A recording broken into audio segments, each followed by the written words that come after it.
भगवान विष्णु जी और माता लक्ष्मी जी का धरती पर आगमन।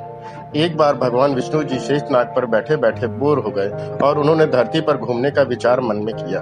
वैसे भी कई साल बीत गए थे धरती पर आए और वह अपनी यात्रा को तैयारी में लग गए। स्वामी को तैयार होता देखकर लक्ष्मी माँ ने पूछा, आज सुबह सुबह कहाँ जाने की तैयारी हो रही है? विष्णु जी ने कहा, लक्ष्मी, मैं धरती लोक पर घूमने जा रहा हूँ। तो कुछ सोचकर माँ लक्ष्मी ने कहा, हे देव, क्या मैं भी आपके साथ चल सकती हूँ?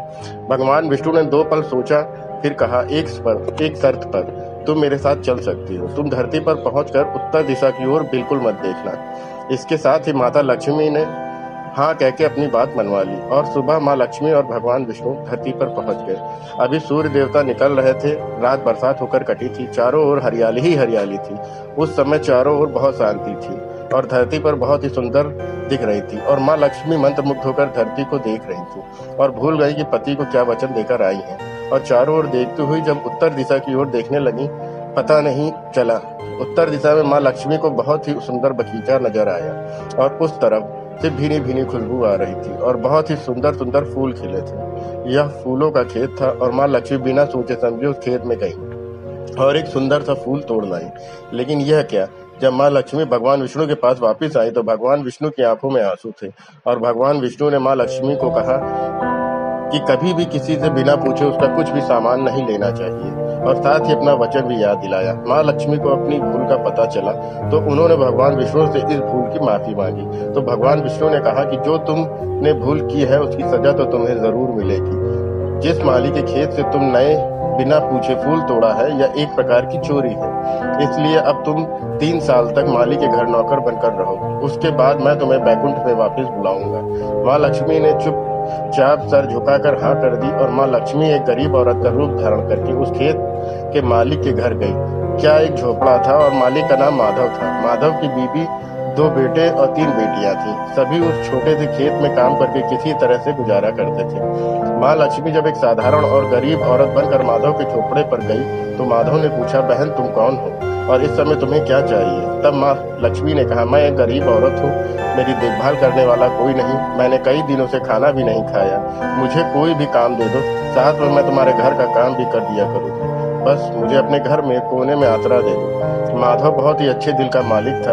उसे दया आ गई, लेकिन उसने कहा, बहन मैं बहुत गरीब हूँ, मेरी कमाई से मेरे घर का खर्च मुश्किल से चलता है, लेकिन अगर मेरी 3 की जगह 4 बेटियां होती तो भी मैंने गुजारा करना था। अगर तुम मेरी बेटी बनकर जैसा रूखा सूखा खाते हैं उसमें खुश रह सकती हो तो बेटी अंदर आ जाओ। माधव ने माँ लक्ष्मी को अपने झोपड़े में शरण दे दी और माँ लक्ष्मी 3 साल तक उस माधव के घर पर नौकरानी बनकर रही। जिस दिन माँ लक्ष्मी माधव के घर आई थी उससे दूसरे दिन ही माधव की इतनी आमदनी हुई कि फूलों से कि शाम को एक गाय खरीद ली। फिर धीरे धीरे माधव ने काफी जमीन खरीद ली और सबसे अच्छे कपड़े भी बनवा लिए और फिर एक बड़ा पक्का घर भी बनवा लिया। बेटियों और बीबी ने गहने भी बनवा लिए और अब मकान भी बहुत बड़ा बनवा लिया था। माधव हमेशा सोचता था कि मुझे यह सब इस महिला के आने के बाद मिला है। इस बेटी के रूप में मेरी किस्मत आ गई है। मेरी अब 2 से 5 साल बीत गए थे, लेकिन माँ लक्ष्मी अब भी घर में और खेत में काम करती थी। एक दिन माधव जब अपने खेतों से काम खत्म करके घर आया तो उसने अपने घर के सामने द्वार पर एक देवी स्वरूप गहनों से लदी एक औरत को देखा। ध्यान से देखकर पहचान गया, अरे यह तो मेरी मुंह बोली चौथी बेटी यानी वही औरत है, और पहचान गया कि यह तो माँ लक्ष्मी है। अब तक माधव का पूरा परिवार बाहर आ गया था और सब हैरान होकर माँ लक्ष्मी को देख रहे थे। माधव बोला, हे माँ, हमें माफ कर, हमने तेरे से अनजाने में ही घर की और खेत के काम करवाया है। हे माँ, यह कैसा अपराध हो गया। हे माँ, हम सबको माफ कर दे। अब माँ लक्ष्मी मुस्कुराई और बोली, हे माधव, तुम बहुत ही अच्छे और दयालु व्यक्ति हो। तुमने मुझे अपनी बेटी की तरह रखा, अपने परिवार के सदस्य की तरह से। इसके बदले मैं तुम्हें वरदान देती हूँ कि तुम्हारे पास कभी भी खुशियों की और धन की कमी नहीं रहेगी।